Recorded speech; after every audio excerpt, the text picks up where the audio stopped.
الحمد للہ رب العالمین والعاقبۃ للمتقین والصلاة والسلام علی سید الانبیاء والمرسلین اما بعد اعوذ باللہ من الشیطان الرجیم بسم اللہ الرحمن الرحیم ان الدین عند اللہ الاسلام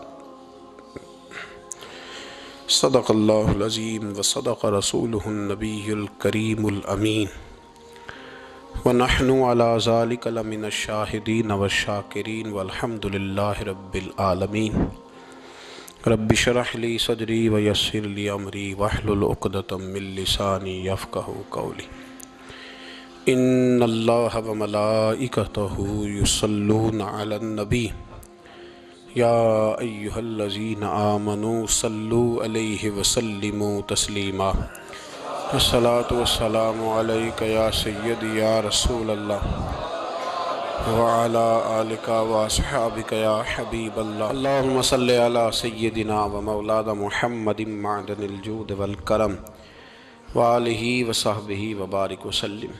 تمام تعریفیں حمد و ثنا اللہ تعالیٰ جل جلالہ کے لیے، ہر قسم کے درود و سلام نبی رحمت سید عالم آقا کل ختم رسول دانا سبل احمد مجتبیٰ جناب حضرت محمد مصطفیٰ صلی اللہ تعالیٰ علیہ وسلم کی ذات والا صفات کے لیے حمد و صلوات کے بعد قرآن مجید نے فرمایا ان الدین عند اللہ الاسلام، فرمایا بے شک اللہ کے نزدیک جو دین ہے وہ دین اسلام ہی ہے۔ یہ کامل ہے، مکمل ہے اور اکمل دین ہے۔ ساری جہتیں، زندگی کی ساری ضروریات، شب و روز کے سارے معاملات دین اسلام کے ساتھ وابستہ ہیں۔ دنیا میں کوئی اور تہذیب ایسی نہیں ہے، کوئی اور طریقہ ایسا ہے ہی نہیں جو انسان کی مکمل فلاح کا سامان فراہم کرتا ہو۔ ہر جگہ پہ نہ صرف یہ کہ کمزوریاں ہیں بلکہ لوگوں کے پاس نصاب بھی مکمل نہیں۔ وہ جمہوریت کا نام رکھ کے لوگوں کے لیے نصاب فراہم کیا جائے، گورنر راج کا نام دے کے نصاب فراہم کیا جائے، صدارتی راج نافذ کر بات کی جائے، نظام وہی ہے جو اللہ نے اپنے محبوب کے ذریعے ہمیں عطا فرمایا صلی اللہ تعالی علیہ وسلم۔ حضور نے نا حقوق کا ایک چارٹر بنایا ہے، ایک چارٹر نبی پاک علیہ السلام نے حقوق کا تیار کیا ہے، اور اللہ کے حبیب علیہ السلام نے وہ ہمیں نصیب فرمایا ہے۔ سب سے زیادہ اللہ کی مخلوق میں سے افضل ترین مخلوق انسان ہے۔ وَلَقَدْ كَرَّمْنَا بَنِي آدم، اللہ فرماتے ہیں ہم نے آدم کے بیٹے کو کرامت عطا فرمائی ہے، فضیلت عطا کی۔ تو جو آدمی بڑا ہوتا ہے نا اس کی ذمہ داریاں بھی ذرا بڑی ہوتی ہیں۔ انسان اشرف المخلوقات ہے تو باقی ساری مخلوق کے حقوق انسان کی ذمہ داری ہیں، چونکہ یہ اشرف المخلوقات، چونکہ یہ بڑا ہے تو جو اس سے چھوٹے ہیں ان سب کے حقوق بھی حضرت انسان نے ادا کرنے۔ ان تمام حقوق کے اندر ایک حق ہے جانوروں کا، چوپایوں کا، بے زبانوں کا۔ میرے رسول کریم علیہ السلام نے یہ نہیں فرمایا کہ میں انسانوں یا مومنوں کا رسول بن کے آیا ہوں، فرمایا ارسلت الی الخلق، میں نا اللہ کی ساری مخلوق کا رسول ہوں، میں اللہ کی ساری مخلوق کا رسول ہوں۔ جانور آ کے نا حضور کی بارگاہ میں اپنے دکھ بیان کرتے تھے، اپنی تکلیفیں عرض کرتے تھے۔ نبی کریم علیہ السلام بائی دا وے ایک قضائے حاجت کے لیے ایک باغ میں تشریف لے گئے۔ حضور باغ کے اندر داخل ہوئے ہی تھے کہ ایک اونٹ بندھا ہوا تھا، تو حضرت ابو درداء رضی اللہ تعالیٰ عنہ کہتے ہیں وہ اونٹ نے حضور کی طرف دیکھا تو اس نے رونا شروع کر دیا۔ اصل میں دکھ پوچھنے والا کو ملے تو پھر ہی رونے کا مزہ آتا ہے، ہر جگہ تو دکھ سنایا بھی نہیں جا سکتا۔ کوئی ایسا ملے نا جو دکھ پوچھنے والا ہو، تسلی تشفی دینے والا ہو، جس کے کندھے پہ سر رکھ کے بندہ دیر تک روئے۔ اونٹ رونے لگا تو حضرت ابو درداء رضی اللہ تعالیٰ عنہ فرماتے ہیں نبی کریم علیہ السلام اس کی طرف بڑھے، حضور نے اس کی پشت پر ہاتھ رکھا تو وہ اور زیادہ رونے لگا۔ پھر میرے محبوب نے اپنے کان مبارک اس کے منہ کے قریب کیے تو اس نے کوئی بات کی. محبوب نے فرمایا بلاؤ نا اس کے مالک کو کہاں ہے. وہ جب آیا تو حضور صلی اللہ علیہ وسلم نے فرمایا کہ تم اسے اس کی ضرورت سے زیادہ اس پر وزن رکھتے ہو, اسے اذیت دیتے ہو, تکلیف پہنچاتے ہو. اور پھر حضور علیہ السلام نے فرمایا اسے کھانا اور پانی وقت پر نہیں دیتے, اس کی دھوپ چھاؤں کا خیال نہیں رکھتے. اور آخری لفظ حدیث کے محبوب فرمانے لگے تم اس کے بارے میں اپنے رب سے نہیں ڈرتے, اس کے حقوق کے تحفظ کے لحاظ سے تم اللہ کا خوف نہیں رکھتے, وہ تم سے پوچھے گا اس کے بارے میں. یہ حدیث حضرت ابو درداء رضی اللہ تعالیٰ عنہ نے سنی ہوئی تھی نا, تو جب آپ کا اپنا وقت وصال آیا نا تو حضرت ابو درداء نے بھی اونٹ رکھا ہوا تھا. تو جناب ابو درداء رضی اللہ تعالیٰ عنہ نے گھر والوں سے بھی معافیاں مانگی, رشتہ داروں سے بھی, دوستوں سے بھی. تو پھر اونٹ کے سامنے بھی جا کے کھڑے ہو کہنے لگے اونٹ دیکھنا اللہ کی بارگاہ میں میری شکایت نہ کر دینا, اس کے حضور کہہ نہ دینا کہ یا اللہ اس نے میرے حق نہیں ادا کیے. فرمایا میں نے کوشش کی ہے تیرے حقوق ادا کرنے کی, اور اگر کہیں کمزوری رہ گئی تو مجھ سے درگزر کرنا. یعنی یہ انداز تھا ان لوگوں کا. یہاں باتیں چونکہ باتوں میں رہ گئی ہیں اور اچھی اچھی باتیں اقوال زری میں اچھی لگتی ہیں, روزمرہ کے معاملات میں نہیں ہم شامل کرتے. اچھی باتیں نا اقوال زری کے طور پر بات میٹھی کرنے کے لیے لوگ بیان کرتے ہیں, کہتے ہیں آج ایک بات سنی ہے, کیا ہی بات ہے. وہ کیا تھی جی؟ وہ جی میں نے امام غزالی کا قول پڑھا ہے, امام رازی کا قول پڑھا ہے, امام شافعی کا قول پڑھا ہے. تو میاں وہ پڑھ لیا تو اس پہ عمل کرو. میں بڑے دنوں سے اس بات پر دوستوں کی توجہ کرا رہا ہوں کہ کیلو کال کب تک رہے گا, گفتگو کا گورکھ دھندا کب تک چلے گا. جن باتوں کا ہمیں پتہ چل چکا ہے اس پر عمل کی بھی تو کوشش ہونی چاہیے نا. تو میرے عزیزوں, جانوروں کے حقوق میرے نبی کریم علیہ الصلوۃ والسلام نے بیان فرمائے. سب سے پہلی بات حضور نے یہ بیان کیا کہ جانور کو گالی نہ دو. ایک شخص نے ایک مرغ کو گالی دی تھی تو نبی پاک علیہ السلام نے فرمایا اسے گالی نہ دے, یہ تو تجھے آذان کے لیے بیدار کرتا ہے. اور کو پتہ ہے نا کچھ نوابزادوں اور شہزادوں کی نیند خراب کرتا ہے مرغا بھی. اب تو خیر مرغوں نے اذانیں پڑھنی چھوڑ دی ہیں. یہ تکلیف کی بات ہے, خوشی کی بات نہیں, یہ درد کی بات ہے, یہ اذیت کی بات ہے.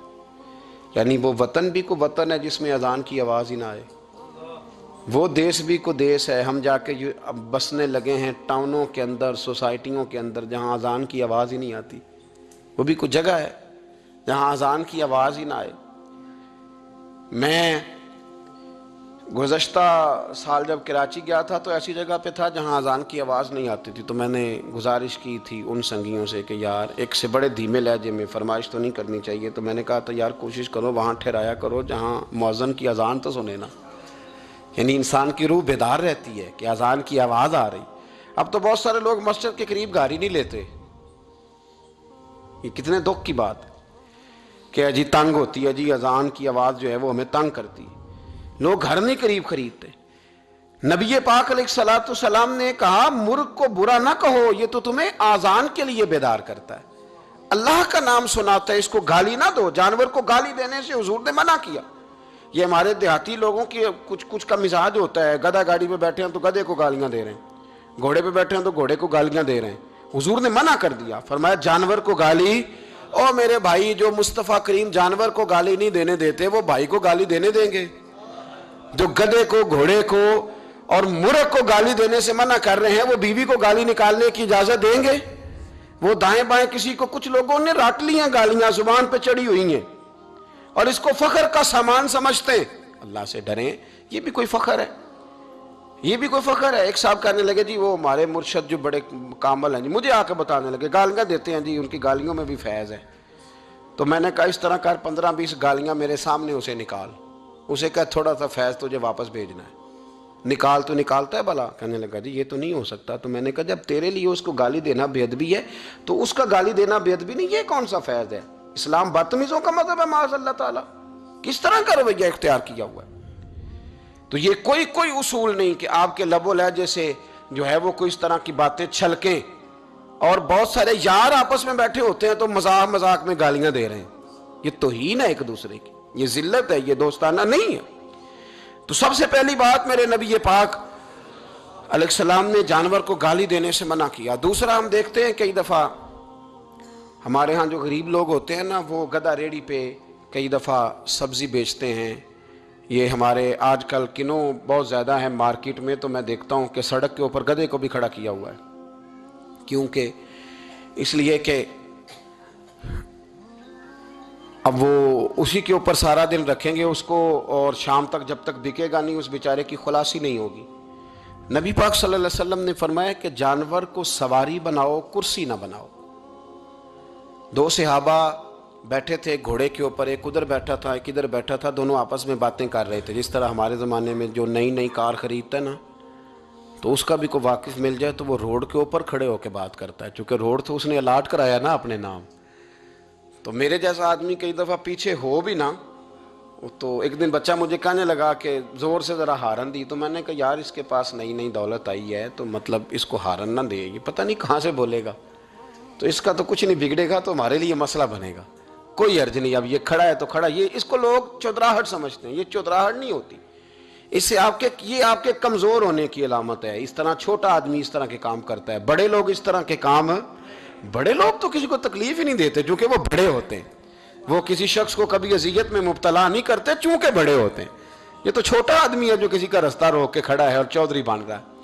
تو نبی پاک علیہ السلام نے دیکھا دو غلاموں کو، ایک کے گھوڑے کا منہ ادھر ہے دوسرے کا ادھر ہے، تو آپس میں گفت و شنید کر رہے ہیں۔ میرے رسول کریم علیہ السلام نے وہیں تنبیہ فرمائی، حکم دیا، فرمایا سواریوں کو سواریاں بنایا کرو، کرسیاں نہ بنایا کرو، جب تک چلنا ہو اس پر بیٹھو، اور جب بات کرنی ہو تو گھوڑے سے نیچے اترو، پھر بات کرو تو پھر دوبارہ گھوڑے پہ بیٹھو۔ ان کو سواریاں بنائیں، کرسیاں نہ بنائیں۔ میں اپنے استاد گرامی رحمۃ اللہ تعالیٰ علیہ کے ساتھ تھا، تو ہم نے کہیں جانا تھا، ہم تانگے پہ بیٹھے تھے، تانگے والے سے 2-3 دفعہ استاد جی نے کہا چلو، تو کہنے لگا جی سواریاں پوری ہوں گی تو چلیں گے، تو پھر کہا چلو یار جانا ہے، کہنے لگا جی سواریاں پوری ہوں گی۔ فرمایا کب تک پوری ہوں گی؟ کہنے لگا جی آج کل ذرا رش کم ہے تو کچھ ٹائم لگ جائے گا۔ تو استاد صاحب نا اتر آئے نیچے، اس نے سمجھا سواریاں ناراض ہو گئی ہیں، کہنے لگا جناب آپ بیٹھے ہیں، مطلب آ جاتی ہے ابھی سواری۔ تو استاد صاحب فرمانے لگے کہ میں سامنے پھٹے پہ بیٹھتا ہوں اس لیے کہ جانور کو سواری بنانے کا حکم ہے، کرسی بنانے کا نہیں، میں اس کو کیوں تکلیف میں مبتلا کروں؟ ابھی آتی ہے نا کوئی سواری باقی کی، تو آج اب ہمارے پاس عقلی دلائل ہوتے ہیں نا۔ وہ کہنے لگا جی نہیں آپ بیٹھے رہیں، آپ کو دیکھ کے باقی لوگ بھی بیٹھیں گے۔ تو استاد جی کہنے لگے میں تیری بات مانوں یا رسول اللہ کی بات مانوں؟ میں تو نبی پاک صلی اللہ علیہ وسلم کی بات مانوں گا نا۔ حضور نے فرمایا ہے کہ سواریوں کو سواری بنانا ہے، کرسیاں ممبر نہیں بنانا، ان کو ان پر چڑھے بیٹھے نہیں رہنا، تم نے اتر جانا ہے جب کام لینا ہے۔ تو جانور کا یہ حق ہے کہ اس سے اتنا ہی کام لیا جائے جتنا وہ اس کا بوجھ برداشت کر سکے۔ میں کچھ باتیں میں پڑھتا ہوں تو مطلب میں سمجھتا ہوں کہ یار ہم کہاں بیٹھے ہوئے ہیں، اور دین کن لوگوں کے پاس تھا۔ حضرت عبداللہ بن مبارک نے نا کرائے پہ گھوڑا لیا تھا۔ اب یہ بھی بات ہے، یہ بھی کرنی پڑے گی چونکہ میرے معاشرے کا مسئلہ ہے۔ تو رینٹ پہ جو گاڑی لیتے ہیں نا، کئی دفعہ مجھے نہیں پتا ہوتا تھا کہ یہ کیا ہوتا ہے، تو میں تجربات حاصل کرتا رہتا ہوں، زندگی میں انسان سیکھتا ہے۔ تو میرے پاس ایک آدمی بڑی غلط گاڑی لے کے گزرا، تو میں نے ڈرائیور سے کہا کہ یہ کہیں لگ جائے گا، کہنے لگا اس کی اپنی نہیں، اس نے کرائے پہ لی ہوئی ہے، اس کی اپنی ہوتی تو اس طرح سے ڈرائیو، یہ اس نے کرائے پہ لی ہے۔ تو میں نے کہا کہ مجھے اس کا فلسفہ سمجھاؤ یہ کیا ہے؟ کہنے لگے یہ ہینڈ اوور کار لیتے ہیں کرائے پہ، تو یہ لی ہی اس لیے جاتی ہے کہ یہ توڑ کے واپس کریں گے، تو رکھنے والوں نے بھی وہ رکھی ہوتی ہے کہ جو بالکل نکارہ اور ناکام ہوتی، یہ معیار ہے۔ حضرت عبداللہ بن مبارک رحمۃ اللہ، اس زمانے میں لوگ یہ کام کرتے تھے، کرائے پہ سواری لیتے تھے۔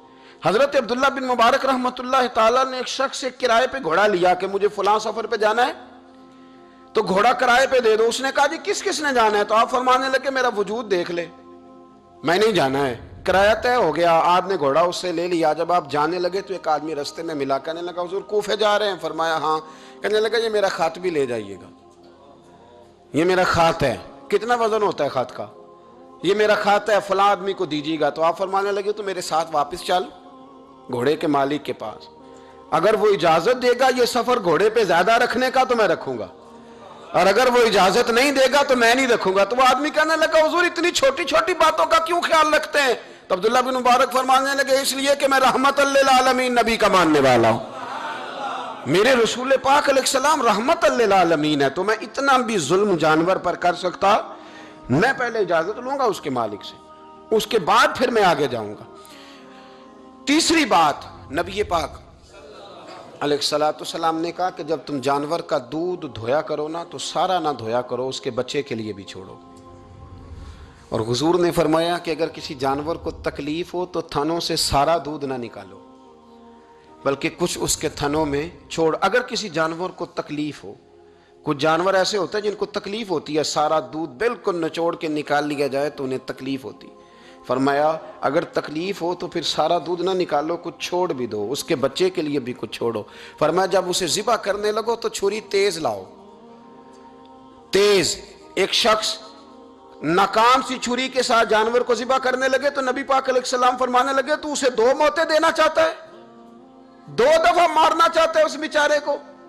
فرمایا اس طرح نہ کر، ایک تو چھری تیز کر اور دوسرا اس کی نظروں کے سامنے نہ کر، سائیڈ پہ لے جا، اور اس تیز دھار کے ساتھ اسے ذبح کر کے اسے کم سے کم تکلیف ہو، کم سے کم اسے درد ہو۔ ہمارے ہاں عید کے موقع پر کسائی کو بڑی جلدی ہوتی ہے، جانور ابھی پورا ٹھنڈا بھی نہیں ہوتا کہ فٹافٹ وہ کھال اتارنی شروع کر دیتے ہیں۔ یہ اذیت ہے، یہ تکلیف ہے، آپ آزمائش میں ڈال رہے ہیں۔ آپ اس سے کہیں، میں تو ریکویسٹ کر لیتا ہوں کبھی کبھی، میں کہتا ہوں یار تو چند پیسے زیادہ لے لینا، تجھے اگلے گھر جانے کی جلدی ہے، تجھے ٹیلی فون بھی آ رہے ہیں تو آدھے گھنٹے کا ٹائم بھی بتاتا جا رہا ہے، لیکن ایسے نہ کر، یہ جانور ہے، اس میں اللہ نے جان رکھی ہے، اس کا خیال کر۔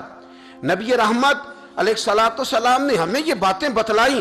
فتاوی عالمگیری میں پڑھ رہا تھا، عجیب فتویٰ لکھا ہے، انہوں نے لکھا جو آدمی جانور کے دودھ دھوئے نا اس کے ناخن بڑے نہیں ہونے چاہیے۔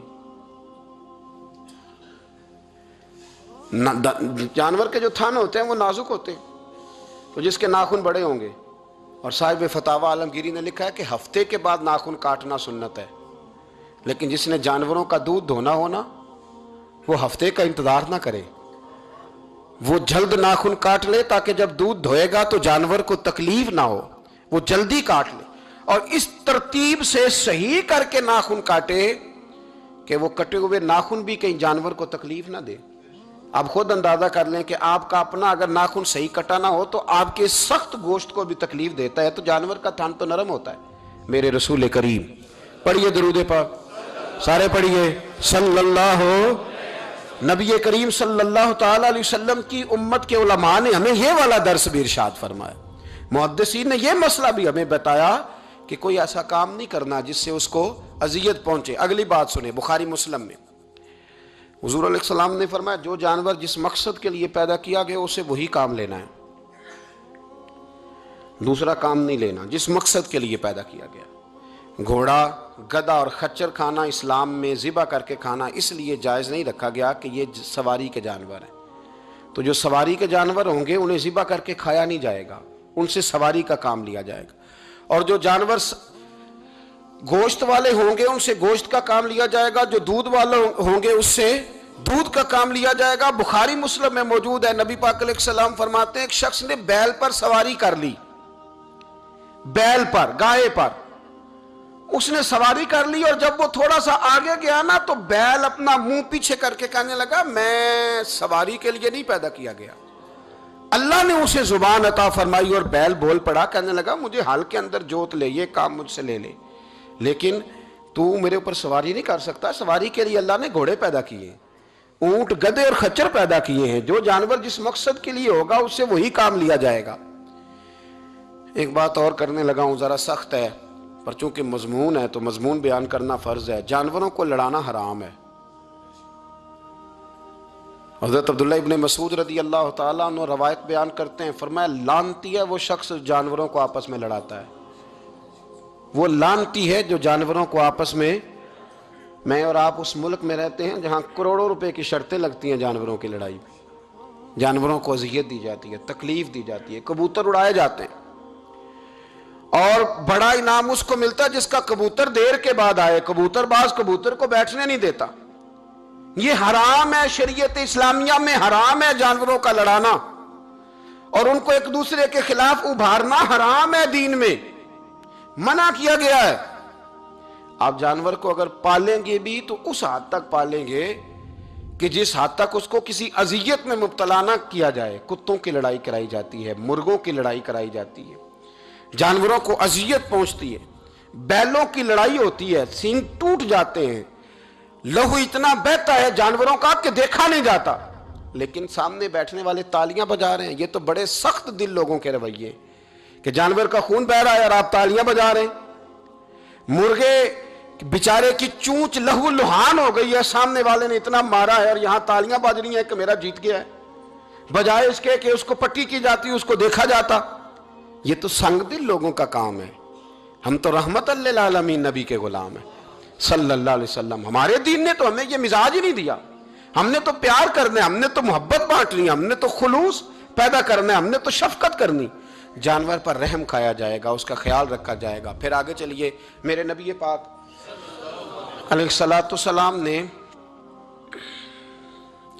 جانور سے اس کے بچوں کو جدا کرنے سے منع فرمایا۔ جب تک بچے کو ماں کی ضرورت ہے اسے جدا نہیں کیا جائے گا، جب تک وہ دودھ پیتا ہے اسے جدا نہیں کیا جائے گا، جب تک چڑیا کا بچہ بھی چھوٹا ہے اور اس کی ماں اس کے لیے دانہ لے کے آتی ہے تو اسے ماں سے جدا نہیں کیا جائے گا، اس کی جذبات کا، احساسات کا خیال رکھا جائے گا۔ یہاں تو میرے دیہاتوں کے جو بڑے سمجھدار چودھری قسم کے لوگ ہیں، ان کا بھی جب بہو سے اختلاف ہوتا ہے تو کہتے ہیں اس کے بچے رکھ لو، یہ جب خود روئے گی تو لوٹ کے آ جائے گی۔ جس محبوب نے جانور سے اس کے بچے جدا کرنے سے منع کیا، ماں سے بچے جدا کر رہا ہے۔ اور سیانے لوگ اور کچھ میکے بھی ایسے ہیں، میکے بھی وہ کہتے ہیں بیٹے تو آ جا اور بچے واپس کر دے، اس لیے کہ بھئی ہمارا نہیں ان سے نظام چلے گا، بچے ان کے ہیں تو ان کو دے۔ یا کتنا ظلم ہے۔ سیانہ انسان ہو کے یہ بات کر رہا ہے، سمجھدار ہو کے، عقل مند ہو کے، ذی شعور ہو کے، دعویٰ ہے اس کی بزرگی کا۔ نبی رحمت علیہ السلام کی غلام حضرت ابو ہریرہ رضی اللہ تعالیٰ عنہ فرماتے ہیں، مشکات میں موجود ہے، فرمایا کہ چڑیا آئی اور آ کے میرے نبی کے کندھوں پہ بیٹھ گئی۔ جانے اس چڑیا نے کیا کہا کہ محبوب کی آنکھوں میں آنسو آ گئے، حضور روئے اور فٹافٹ حضور اٹھے، فرمایا کون اس کے بچے اٹھا کے لایا ہے؟ کس نے اس کے بچے اٹھائے؟ کون ہے؟ جلدی بتاؤ۔ تو حضرت ابو ہریرہ کہتے ہیں ایک صحابی ہے کہ یا رسول اللہ مجھے ذرا پسند آ گئے تھے تو میں اٹھا لایا ہوں۔ حضور نے فرمایا اسے واپس کر دے، ورنہ یہ میری بارگاہ میں شکایت کر رہی ہے تو قیامت میں بھی تیری شکایت کرے، اور جا وہیں رکھ کے آ جہاں سے تو اٹھا کر کے لایا تھا۔ میرے دوستو، دین اتنے اعلیٰ حقوق بیان کرے جانوروں کے اور انسان اس سے آگے بڑھ کے انسانوں کے ساتھ سلوک کرے۔ محمود غزنوی کا نام تو آپ حضرات نے سنا ہے۔ محمود غزنوی کے جو باپ تھے ان کا نام تھا سبکتگین۔ سبکتگین ایک آدمی کے غلام تھے، مزدوری کرتے تھے، کسی کے یہاں ملازم تھے، شکار کے بڑے شوقین تھے۔ فرماتے ہیں کہ میں تنخواہ تھوڑی کم لیتا تھا اپنے آقا سے اور اسے کہتا تھا کہ ہفتے میں ایک چھٹی مجھے ضرور دینی ہے، میں نے شکار کھیلنا۔ اور یہ بھی یاد رکھ لیں کہ شکار ضرورت کے لیے کھیلنا جائز ہے، شوق کے لیے کھیلنا جائز نہیں ہے۔ آپ شوق کے لیے جانور مار کے گھر آ گئے، شوق کے لیے جانور مارا اور گھر آ گئے۔ معاذ اللہ تعالیٰ ایسے بھی شہزادے ہیں سیاستدانوں کے، سیٹھوں کے، نوابوں کے، جو کہتے ہیں کہ ابھی وہ کوئی کھانے کے لیے تھوڑی شکار کر رہا ہے، وہ تو نشانہ پکا کر رہا ہے اپنا۔ معاذ اللہ، نشانہ سمجھ کے جانور کو مارا جائے گا۔ اور یہاں تک باتیں سننے میں ملتی ہیں کہ جانور باندھا جاتا ہے، اس پہ نشانہ کیا جاتا ہے۔ رسول پاک علیہ السلام نے لعنت فرمائی ایسے شخص پر جو بندھے جانور پر نشانہ لگاتا ہے۔ یہ ہمارے شوق ہیں، یہ بڑائی کی علامت ہے۔ چار پیسے آئے ہیں تو لوگوں نے یہ شوق پال لیے اور بے دریغ جانوروں پر لوگ بندوقیں اٹھائے گھومتے ہیں۔ سنو، سبکتگین کہتے ہیں میں شکار کا شوقین تھا لیکن ضرورت کے لیے شکار کرتا تھا، ہفتے میں شکار مار کے لاتا تھا، پھر پورا ہفتہ ہمارے گھر والے اسی کو کھایا کرتے تھے۔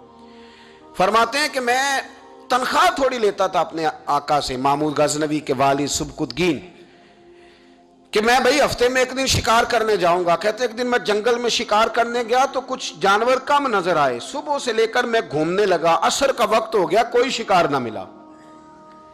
اب میرے دل کے اندر یہ ڈر تھا کہ اگر مغرب مجھے یہیں ہو گئی تو مجھے کوئی درندہ، کوئی جانور پریشان کرے گا۔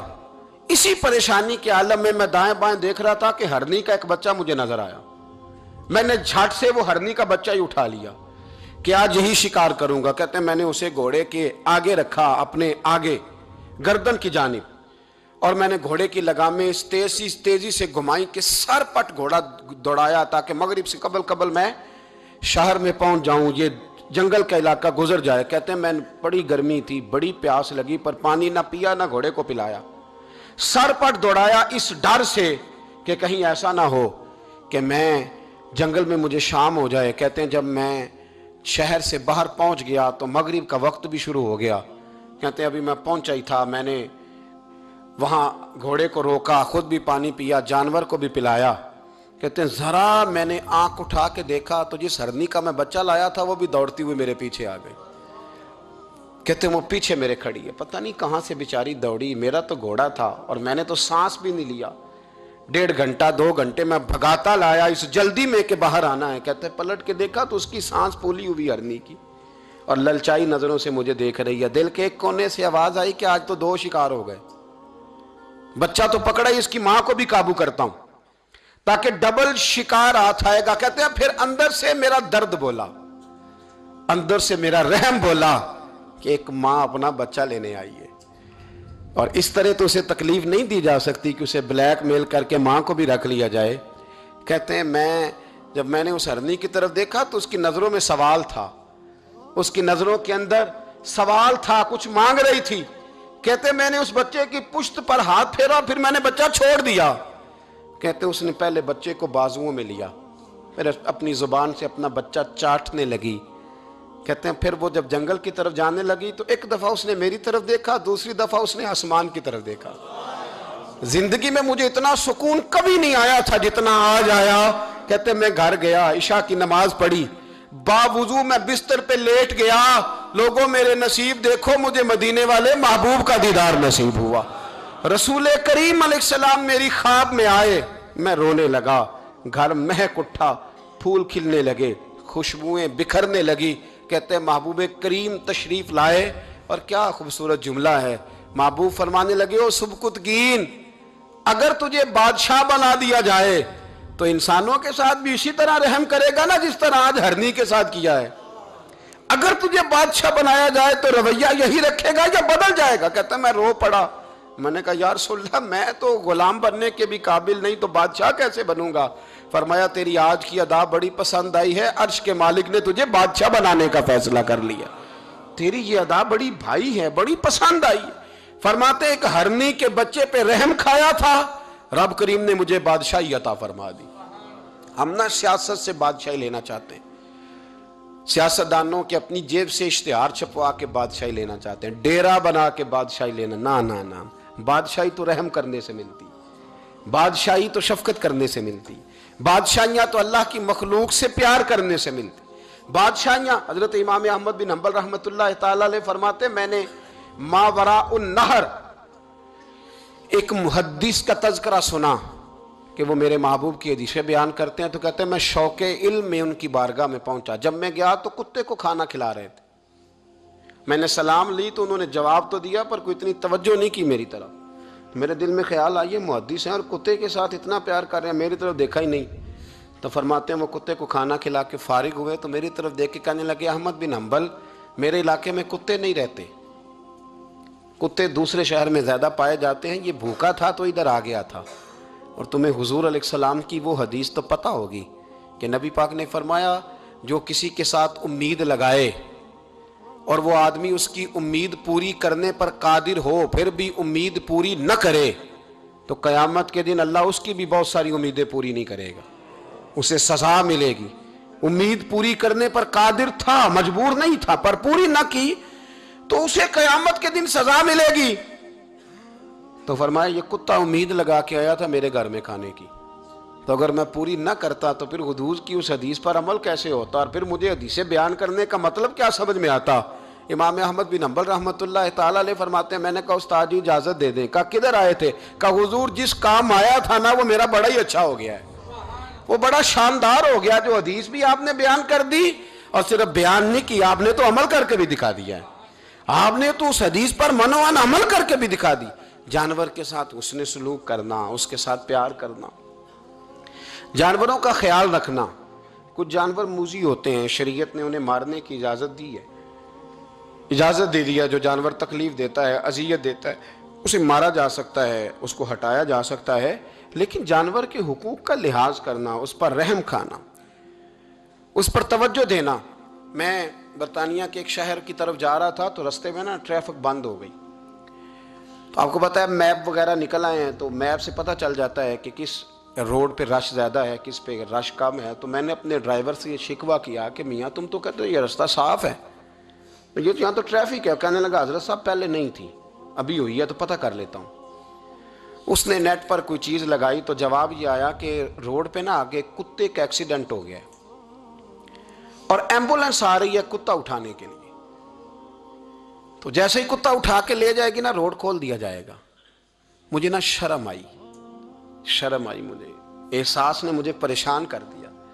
وہ کہنے لگا حضرت میں نے کوئی ایسی بات تو نہیں کر دی, آپ تو پریشان ہو گئے. میں نے کہا یار پریشان اس لیے ہوا ہوں کہ کافروں کا ملک ہے, کتے کا ایکسیڈنٹ ہوا ہے تو ایمبولینس کتا اٹھانے آ گئی ہے. اور مسلمانوں کے ملک میں کتا اگر روڈ پہ ایکسیڈنٹ ہو جائے تو وہ گاڑی کے ٹائروں کے ساتھ مسئلہ تو جاتا ہے پر مرے ہوئے کو بھی سائیڈ پہ کوئی نہیں کرتا.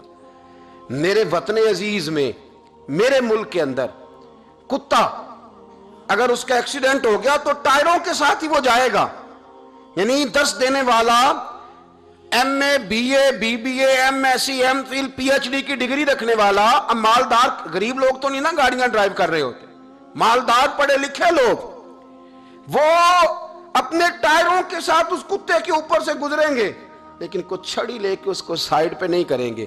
پر ہمارے کوئی فلسفے سنے تو ہم سے زیادہ اچھا بیان ہی کوئی نہیں کر سکتا. ہماری کو لب و لہجہ دیکھے تو ہم سے زیادہ اچھی نصیحت کرے گا کوئی نہیں.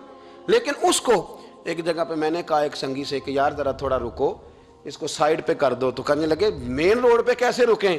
تو میں نے کہا ہیلمٹ گر جائے تو فٹافٹ رک جاتے ہو, تھیلا گر جائے نا کبھی سامان والا تو یوں کر کے گاڑیاں بلاک کر دیتے ہو, اگرچہ وہ 150 روپے کا ہی مال کیوں نہ ہو.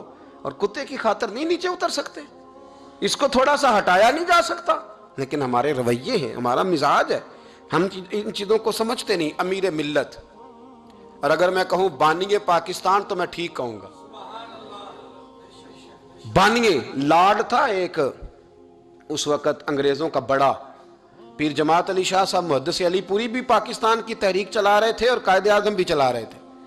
تو لارڈ نے قائد اعظم سے کہا تھا کہ قائد اعظم مجھے تیری سیاست سے اتنا ڈر نہیں آتا جتنا جماعت علی شاہ کے دین سے ڈر آتا ہے. جتنا مجھے, میں آن دی ریکارڈ بات کر رہا ہوں ذمہ داری کے ساتھ, کہ تیری سیاست سے میں اتنا نہیں ڈرتا جتنا جماعت علی شاہ کے دین سے ڈرتا ہوں. اس لیے کہ یہ جب دین کا نام لے کے پاکستان کی بات کرتا ہے تو لوگوں پہ جادو طاری کر دیتا ہے. اس لیے میں تیری سیاست سے زیادہ اس کے دین سے ڈرتا ہوں. امیر ملت پیر جماعت علی شاہ صاحب, ان کو ابو العرب بھی کہا جاتا. ان زمانوں میں عرب میں غربت آئی تو یہاں سے ہندوستان سے چندے اکٹھے کر کر کے پیر جماعت علی شاہ صاحب لے جایا کرتے تھے. مدینہ شریف میں آج بھی جماعت منزل موجود ہے. پیر صاحب کی اپنی رہائش تھی. امیر ملت پیر جماعت علی شاہ صاحب نا مدینہ میں گزر رہے تھے تو بڑے بڑے مرید ساتھ تھے. اس زمانے میں لوگ ہاتھوں میں چھڑی رکھا کرتے تھے, جانور اکثر ہوتے تھے تو چھڑیاں ہاتھوں میں ہوتی تھیں. تو پیر صاحب گزر رہے تھے, بوڑھے آدمی تھے, مرید ساتھ تھے, تو ایک کتا دوڑا دوڑا آ گیا. جب وہ پیر صاحب کے قریب سے گزرنے لگا تو ایک مرید نے نا کتے کی ٹانگ پہ ڈنڈا مارا, پیچھے ہٹ جا, کپڑوں کو نہ لگ جانا. کتا چونکنے لگا, رونے لگا, اور جب بھاگا نا تو لوگ کہتے ہیں ہم نے عجیب منظر دیکھا. 100 سال کے پیر جماعت علی شاہ صاحب پگڑی ہاتھ میں پکڑی اور کتے کے پیچھے بھاگنا شروع کر دیا. دوڑ کے کتے کو اٹھا کے لائے اور یوں اس کو سینے سے لگایا. پھر پیر صاحب نا اس کتے کو اپنی رہائش گاہ پہ لے گئے, پھر اپنی پگڑی کھول کے نا تو اس کی پٹی کی, پھر دودھ کا پیالہ اس کے آگے رکھا.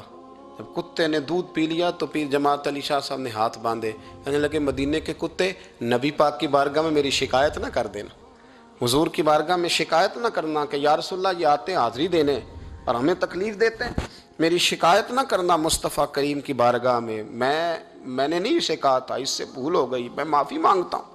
میرے عزیزو, وہاں درد تھا, وہاں سوز تھا, وہاں پیار تھا, وہاں محبت تھی. لیکن ہمارے رویے انسانوں کے حق میں تو کیا, جانوروں کے حق میں سخت سے سخت تر ہوتے جا رہے ہیں. ہم نے اپنے شوق سے جانور لڑانے شروع کر دیے, کبوتر اڑانے شروع کر دیے. تباہی پر تباہی کا ماحول ہم فراہم کرتے جا رہے ہیں. ان سے پیار کریں, ان کو آسانی دینے کی کوشش کریں, انہیں قید نہ کریں, انہیں رہا کریں. ان پر وہ والی نظر کریں جو میرے رسول رحمت علیہ الصلوۃ والسلام نے ہمیں سکھائی ہے. ان پر زیادہ بوجھ نہ ڈالیں. آپ تو اس خوبصورت دین کے ماننے والے ہیں جس دین کے رسول نے چھوٹی چھوٹی چیزوں کی بابت سمجھداری کا مظاہرہ کرنے کا حکم دیا۔ جانوروں نے تو میرے نبی پاک کی غلامی بڑی کی ہے۔ مطلب جانور حضور سے بڑا پیار کرتے تھے، بڑا پیار کرتے تھے۔ حضور کا ایک گدھا تھا جس کو دراز گوش کہا جاتا ہے، اس کے لمبے لمبے کان تھے، تو دراز گوش شریف حضور کسی کو بلانے بھیجتے تھے تو صحابی کے دروازے پہ جا کے سر مارا کرتا تھا، اور صحابہ کہتے جب منہ سے دیکھتے تو سمجھ آتا تھی نبی پاک نے بلایا ہے۔ حضور کی ایک اونٹنی تھی نبی پاک علیہ السلام کی، تو میرے مصطفیٰ کریم علیہ السلام آواز دیتے تھے تو بیٹھ جاتی تھی، بلاتے تھے تو آ جاتی تھی۔ حضور کا وصال ہوا تو سیدہ فاطمہ کے دروازے پہ جا کے بیٹھ گئی، اور جب تک نہیں اٹھی جب تک اس اونٹنی کی روح پرواز نہیں کر گئی۔ میرے نبی پاک علیہ السلام کے ساتھ تو یہ ایک بکری، سیدہ عائشہ کہتی ہے ہم نے گھر میں رکھی ہوئی تھی، تو وہ بکری اٹھتی بھی تھی، آتی جاتی بھی تھی، کبھی کبھی آواز بھی نکالتی تھی، پر جتنی دیر نبی پاک گھر میں رہتے تھے وہ ادب کے ساتھ چپ رہتی تھی، وہ آواز نہیں نکالتی تھی، کوئی حرکت نہیں کرتی تھی، وہ خاموش رہتی تھی، مصطفیٰ کریم کا ادب کرتی تھی۔ جانوروں سے حضور نے پیار کیا، جانوروں نے میرے نبی کا ادب کیا۔ غار ثور میں سب سے زیادہ جس کان نے کافروں کی آنکھوں پہ پٹی باندھی وہ کبوتری کے انڈے ہی تو تھے، وہ کبوتری کے انڈے ہی تو تھے۔ اس نے آ کے جالا، وہیں فوری طور پر آ کے مکڑی نے جالا بنا، اس کے اندر کبوتری نے انڈے دیے، اور جب ابو جہل کہنے لگا نا اندر گھسو، دیکھو اندر جا کے غار کے، تو اس کے اپنے ہی لوگ اسے کہنے لگے تو پاگل ہو گیا ہے، اگر کل یہاں سے کوئی گزرا ہوتا تو یہ جالا جو تھا یہ ٹوٹا ہوا ہوتا، یہ انڈے گرے ہوئے ہوتے، پتہ نہیں کب سے کوئی اندر نہیں گیا، تبھی تو یہاں جالا تنا ہوا ہے مکڑی نے، تبھی تو یہاں انڈے ہیں۔ اور میرے بھائیوں، ان جانوروں نے امداد کی، انہوں نے مدد کی۔ حضرت خالد بن ولید رضی اللہ تعالیٰ عنہ ایک گھوڑے پر سوار تھے، گھوڑے پر جنگ ہو رہی تھی تو گھوڑا تھک گیا۔ اب خالد بن ولید تو اللہ کی تلوار تھے، وہ تو تھکتے ہی نہیں تھے، گھوڑا تھک گیا، اب دوسری سواری دور تھی، تو جناب خالد بن ولید گھوڑے کے کان میں کہنے لگے اگر تو نے آج میرا ساتھ نہ دیا تو میں قیامت کے دن اللہ کی بارگاہ میں تیری شکایت کروں گا کہ اللہ اس نے میرا جہاد میں ساتھ ہی نہیں دیا۔ جناب خالد بن ولید کے ساتھ والے کہتے ہیں کیا کان میں آپ نے کہا کہ گھوڑا اتنا بھاگتا تھا کہ پیچھے مڑتا ہی نہیں تھا، وہ سرپٹ دوڑتا تھا۔ جناب خالد بن ولید نے وہ جنگ جب فتح کی تو لوگوں نے کہا حضور بڑا کمال کیا، فرمانے لگے آدھا میرا ہے آدھا میرے گھوڑے کا ہے، یہ شریک ہے اس جہاد میں برابر کا، اس نے تعاون کیا ہے۔ تو یہ مخلوق اللہ کی تو شامل حال رہی، انہوں نے تو امداد کری میرے بھائی، اور ہمارے رویے ان کے بارے میں اتنے سخت ہو گئے، اتنے زبردست ہو گئے۔ دیکھو نا، میں اس ملک میں اس وطن کی بات کرتا ہوں جو دین کے نام پہ بنا ہے، اور جہاں گھوڑوں کو اب نچایا جانے لگا ہے۔ اب گھوڑے نچانے کے لیے پیدا کیے گئے۔ میں بتا چکا ہوں کہ یہ تو سواریوں کا جانور تھا، اس کو نچایا جاتا ہے۔ یہ چودھری ہونے کی علامت ہے، یہ مالدار ہونے کی علامت، یہ سیٹھ کے بچے کی شادی ہو تو گھوڑے نچائے جائیں گے۔ یہ ملانگ تلانگ جو میلے ٹھیلے کرتے ہیں، جب بابے کا عرس لگے گا تو گھوڑا نچایا جائے گا۔ بھی جانور اس لیے یہ خرافات ہیں ساری، یہ دین کے مترادف ہیں، ان باتوں کو سمجھیں، ان پر عمل کریں۔ یہ سارا ہمارے دین کا نصاب ہے، چونکہ یہ مضمون تھوڑے خشک ہوتے ہیں نا، اس لیے ہمارے ہاں بیان نہیں ہوتے، لیکن ان کی ضرورت بڑی سخت ہے، ان کی حاجت ہے، ان مسائل پر ضرور ہمیں توجہ کرنی چاہیے۔ پورے باب ہیں کتب حدیث کے اندر۔ میں بھی وہی بات کر سکتا تھا جو پچھلے سال میں نے اس مہینے میں کی تھی۔ ہر مہینے کے عنوانات سمجھ میں آتے ہیں، وہ تیار پڑے ہوتے ہیں، وہ بیان کرنے مشکل نہیں ہوتے، لیکن کبھی کبھی دل سے یہ آواز اٹھتی ہے کہ جو باتیں نہیں ہیں پتہ، ان کا بھی تو پتہ ہونا چاہیے نا میرے بھائی۔ ہو سکتا ہے، ممکن ہے کسی آدمی کے دل میں کوئی بات بیٹھ جائے، اور ممکن ہے وہ کسی کو سمجھانے میں، آگے بتانے میں، فارورڈ کرنے، ویسے بھی اچھی باتیں بھی اب فارورڈ کرنی شروع کریں۔ بات آ گئی ہے تو میں چلو کر دیتا ہوں۔ کوئی ضروری بات ہے کہ ہم نے اپنی سیاسی پارٹی کا ہی دفاع کرنا ہے اور مخالف کی غیبت ہی ہر وقت کرنی ہے؟ مثلا کیا ہو جائے گا اس سے؟ کیا انقلاب ہم نے کر لیا ہے؟ کیا ہم نے حق بات کہیں، جہاں ضرورت ہو وہاں بات کریں، لیکن سوشل میڈیا اگر ہمارے ہاتھوں میں آیا تو تباہی کے لیے تو نہیں نہ آیا۔ یہاں اچھی فوٹو لگا کے، ایک فوٹو ادھر سے کھینچ کے لگا لو، ایک ادھر سے کھینچ کے لگا لو، ایک ادھر سے، اب تو میں پریشان ہو جاتا ہوں۔ اب آپ جب کسی کے قابو آ گئے تو وہ مطلب آپ سے سب سے پہلے مطالبہ یہ کرے گا کہ ابے کے ساتھ بھی فوٹو لینی ہے، دادا کے ساتھ بھی لینی ہے، ماموں کے ساتھ بھی لینی ہے، چاچا کے ساتھ بھی لینی ہے، بچوں کے ساتھ بھی لینی ہے، ایک دائیں سے لینی ہے، ایک بائیں سے۔ اس کام کے لیے کفر کے سامنے دین کا پیغام پہنچانے کا مؤثر ذریعہ ہے نبی پاک کی حدیثوں کو انگلش میں ٹرانسلیٹ کر کے آگے فارورڈ کریں. جو ڈچ جانتے ہیں وہ اس زبان میں بات آگے پہنچائیں. جو لوگ جو ہے وہ فارسی سے متعلقہ ہیں وہ ان چیزوں کو آگے. یہ تو آپ کے پاس ایک بڑا مناسب ذریعہ ہے. وہاں آپ جو ہے وہ فنی ویڈیو آگے بھیج رہے ہیں, وہاں آپ غلط چیزوں کو آگے پہنچا رہے ہیں. آپ کس کام میں لوگوں کو آگے شریک ہو رہے ہیں؟ اور مطلب کئی دفعہ تکلیف ہوتی ہے, اس پر لکھا ہوا ہے فنی مولوی, یعنی مولوی بھی فنی ہوتا ہے, یعنی یہ بھی کام ہوگا. اب ہر کام ہم وہ والا لیں گے جس میں تھوڑی دیر کے لیے لوگ جو ہے وہ مذاق کریں گے. خدا را ہم سنجیدہ قوم ہیں, ہمیں سنجیدہ بات کرنی چاہیے. آپ کے سامنے آپ کے ہاتھ میں دین آیا ہے. اور پھر میں ایک بات بڑی تکلیف سے کہتا ہوں, میں نے کئی دفعہ کی, آج پھر کہتا ہوں, وہ ہالینڈ نے معاذ اللہ حضور کے خاکے شائع کرنے کا اعلان کیا تھا نا جی. پھر اس پہ احتجاج ہوا, ہاں نہ تو کرے نا. ہر آدمی نے نا اپنے سوشل میڈیا پیج پہ جگہ دی کہ جی گستاخی ہو رہی ہے جی, نکل آئے گورنمنٹ, یہ کر دیں وہ کر دیں. ہم نے بھی کیا, کرنا چاہیے, پیغام دینا چاہیے. لیکن وہ خاکے شائع کرنے والے دو لوگ تھے. ایک مواد فراہم کرتا تھا, کیلیرون اس کا نام تھا, اور ایک یہ تھا جو خاکے بناتا تھا. تو یہ جو خاکے تحقیق کرتا تھا نا, معاذ اللہ اس نے اسلام کے خلاف 2 کتابیں بھی معاذ اللہ لکھی ہیں. اب وہ بندہ نا یہ 1.5-2 ہفتے ہوئے کلمہ پڑھ کے مسلمان ہو گیا, اور آپ کے سارے قومی اخبارات نے خبر بریک کی, تمام نے, دنیا میں, ایکسپریس میں, ہر اخبار میں خبر آئی. پڑھی ہے آپ لوگوں نے بھی؟ جنہیں پڑھی ہاتھ کھڑا کریں. ماشاءاللہ اتنے لوگ گواہ ہیں, یہ سب نے پڑھی ہے. مجھے بتائیں کہ جب انہوں نے گستاخی شائع کی تھی تو شور ہوا تھا, تو کلمہ پڑھا تھا تو اب بھی شور ہونا چاہیے تھا نا, بولیں. لیکن شور تو ہوتا ہے منفی بات کا, مثبت بات کا تو شور ہم کرتے نہیں, یہ تو ہمارے حق میں ہی نہیں. منفی بات کا شور ہے, اور مثبت بات کی طرف ہم آتے, یہ ہمارا مزاج ہے. مثبت بات کا بھی شور کرے میرے بھائی, وہ بھی لینا چاہیے تھا ہمیں اخبارات سے, وہ بھی ہر پیج پر ہونا چاہیے تھا, اس کی بھی فوٹو لگا لینی چاہیے. باقی تو ہم بڑی ایڈٹ کرتے ہیں نا, کسی کو کتا بناتے ہیں, کسی کو کچھ بناتے ہیں, تو اس پر بھی تھوڑی تعریف ہونی چاہیے تھی, تاکہ مسلمان اس کا بھی ذکر کرتے, اس کی حوصلہ افزائی ہوتی. کیا مؤلفۃ القلوب دین کا حصہ نہیں کہ کوئی نیا کلمہ پڑھے تو اسے مال دو تاکہ اس کا دل مضبوط ہو؟ تو کلمہ پڑھا تھا تو چاہیے تھا نا کہ ہم اس کے دل کو مضبوط کرتے, ہم یہ پیغام آگے کرتے کہ ہمیں بڑی خوشی ہوئی. وہ کہتا ہے میں تو حضور کے مخالف تحقیق کرنے نکلا تھا, پر ان کو پڑھتے پڑھتے ان کا غلام بن گیا ہوں.